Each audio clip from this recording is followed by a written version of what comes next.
میرے معاملات سے آپ یقین کریں کچھ لوگ طلاق کا مسئلہ پوچھنے آتے ہیں تو میں رو پڑتا ہوں چھوٹے بچوں کو دیکھ کے. یعنی چھوٹی بیٹی ہے 4-5 سال کی اور مفتی نے کہہ دیا ہے کہ طلاق ہو گئی ہے تو اب یہ اکٹھے نہیں رہ سکتے, تو بیٹی روتی ہے, کہتی ہے پیر صاحب مجھے ماما اور بابا دونوں چاہیے, میں علیحدہ نہیں رہ سکتی. لیکن میں کیا کروں؟ میرا دین کہتا ہے کہ 3 طلاقیں دے دیں تو 3 طلاقیں ہو گئیں. فتویٰ دینا ہے, بات بتانی ہے, مسئلہ عرض کرنا ہے. لیکن تکلیف اس بات کی ہے کہ لوگوں کا علم سے رشتہ ہوتا تو شادی سے 15 دن پہلے شیروانی کے لیے گئے تھے اور شادی سے 1.5 ماہ پہلے فرنیچر کے لیے گئے تھے اور کتنے کتنے دن شہروں میں جا کے ضائع کیے تھے.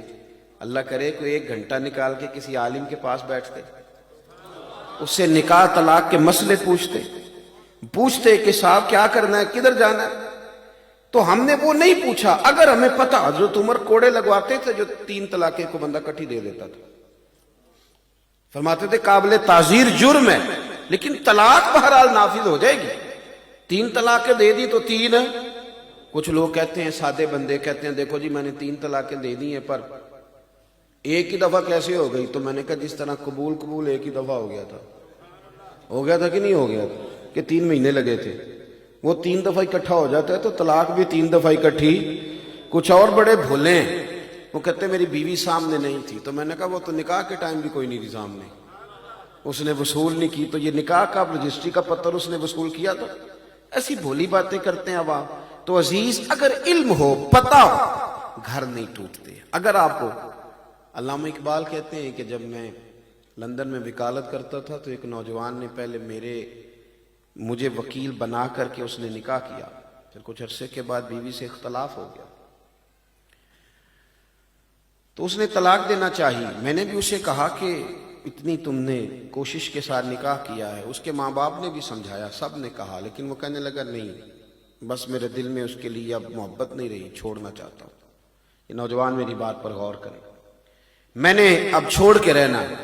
تو اقبال کہتے ہیں میں چونکہ لائر تھا, وکیل تھا, میں نے اس کا کیس دائر کر دیا. کچھ وقت کے بعد ایسا وقت آ گیا کہ اب شاید 1 آدھ پیشی کے بعد طلاق ہو جائے. تو ایک دن وہ سر شام آ گیا, کہنے لگے اقبال کیس واپس لے لو, مجھے طلاق نہیں دینی. تو میں نے اسے کہا کہ اب کیا ہوا؟ غیر مسلم ہے. کہتا ہے میرے پاس نا مسلمانوں کے پیارے نبی علیہ السلام کی ایک حدیث پہنچ گئی ہے. یہ حدیث کنز العمال میں, مسند امام احمد میں, دیگر کتب احادیث میں موجود ہے. وہ کہتے ہیں ایک حدیث نے نا میری سوچ بدل دی ہے. اگر آپ کی سوچ بدل جائے نا کبھی, سوچ, یعنی میرے پاس ایک بچہ تھا تو کہنے لگا لوگ چین نہیں لینے دیتے, آپ فون بند کیوں نہیں کرتے؟ کچھ لوگ ایسے ہیں وہ صرف اپنا وقت دیکھ کے فون کرتے ہیں, جس کو بھی کرتے ہیں. آپ اس کو بند کر دیں. اگر آپ کو کوئی کام کرنا ہے تو میں اس سے کہتا ہوں یار میرا دل کرتا ہے میں فارغ بیٹھا ہوں یا کچھ کر رہا ہوں تو کوئی فون آئے, کوئی بندہ مسئلہ پوچھ لے تو میں اسے عبادت سمجھ کے بتاتا ہوں. تو مجھے لگتا ہے کہ کافی ساری نیکیاں میں نے پیچھے جمع کر لی بیٹھے بیٹھے ایک مسئلہ بتا کے. تو میں اس شرعی معاملات کے لیے اس کو آن رکھتا ہوں کہ شاید کوئی ایسا موقع مل جائے کسی کو بات بتانی پڑ جائے. ہاں کسی محفل مجلس میں ہوتا ہوں تو بند کر لیتا ہوں. میرے بھائی اگر آپ کا ذہن بن جائے نا کہ یہ عبادت ہے, پھر آپ کا رنگ اور ہوتا ہے. یعنی اگر ذہن بن جائے کہ یہ رستہ بتانا عبادت ہے تو پھر آپ کا دل کرے گا کہ کوئی مجھے ملے میں اسے رستہ بتاؤں, ورنہ آپ جان بھی چھڑاتے ہیں بڑے سارے کاموں سے. تو اقبال کہنے لگے کہ وہ آیا اور کہنے لگا کہ اب نہیں طلاق دینی, مجھے مسلمانوں کے نبی کریم علیہ السلام کی ایک حدیث پہنچ گئی ہے, اب میں نہیں اپنی بیوی کو چھوڑوں گا. تو اقبال کہتے ہیں میری دلچسپی بڑھ گئی, شوق بڑھ گیا. میں نے اس کو بٹھا لیا, میں نے کہا مجھے بھی سنا دو. تو کہنے لگا کریم محبوب علیہ السلام نے فرمایا, حضور نے فرمایا, یہ حدیث یاد رکھنی ہے آپ, یاد رکھنی ہے آپ. حضور نے فرمایا اپنی بیوی سے بغض نہ رکھو, اس سے عداوت نہ پیدا کرو. میاں بیوی نا کئی دفعہ مقابلے پہ آ جاتے ہیں, ہر وقت ایک دوسرے کو غلط ثابت کرنے کے چکر میں پڑے رہتے ہیں, اس سے گھر ٹوٹتا ہے, حالات خراب ہوتے ہیں. حضور نے فرمایا اپنی بیوی سے بغض نہ رکھو, اگر اس کی کچھ عادتیں تمہیں ناپسند ہیں تو ان پر غور کر لو جو تمہیں پسند ہے. جو اس کی عادت اچھی ہے اس پر غور کر لو, لیکن بغض پیدا نہ کرو. وہ کہتا ہے میں نے کل یہ حدیث مجھ تک پہنچی, میں نے پڑھی تو میرا تو بالکل نا زاویہ نگاہ ہی بدل گیا, سوچ ہی تبدیل ہو گئی. گویا میں ادھر جا رہا تھا حضور کے فرمان نے مجھے اس رستے پہ ڈال دیا ہے. کا معنی کیا ہے؟ کہنے لگے اقبال اس میں بڑی کمزوریاں ہیں، زبان کی تیز ہے، بڑا کچھ کرتی ہے، پر میری بیوی یورپ کے میلے معاشرے میں رہ کے بھی پردے کی پابند ہے، یعنی میرے علاوہ کسی اور کے ساتھ اس کا کوئی ربط نہیں، کوئی تعلق نہیں. تو میں نے سوچا ہے کہ یہ جو حضور کا فرمان ہے یہ میرے لیے. روٹی تو بندہ ہوٹل سے بھی کھا لیتا ہے، کپڑے تو دھوبی سے بھی دھلوا لیتا ہے، لیکن یہ کام یورپ میں رہ کے اتنا پاک، لہذا آپ کیس واپس لے لیں. تو اقبال کہتا ہے میں اڑ گیا، میں نے کہا اب نہیں واپس لینا، تیری نگاہ ناز سے دونوں ہی مراد پا گئے.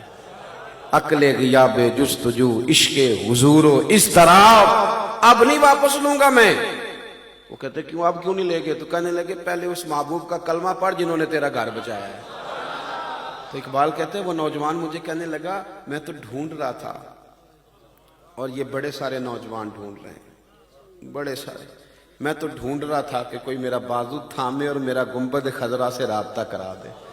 میں تو ڈھونڈ رہا تھا کوئی مجھے ملے اور میرا ربط کرا دے. تو ٹھیک ہے، آپ مجھے مل گئے تو میری خوش قسمتی، پڑھائیے کلمہ، میں ابھی مدینے والے کا غلام بن جاتا ہوں. جب آپ کو آپ یقین کریں، صرف شعروں پہ وجد نہیں ہوتا، حدیثوں پہ بھی ہوتا ہے.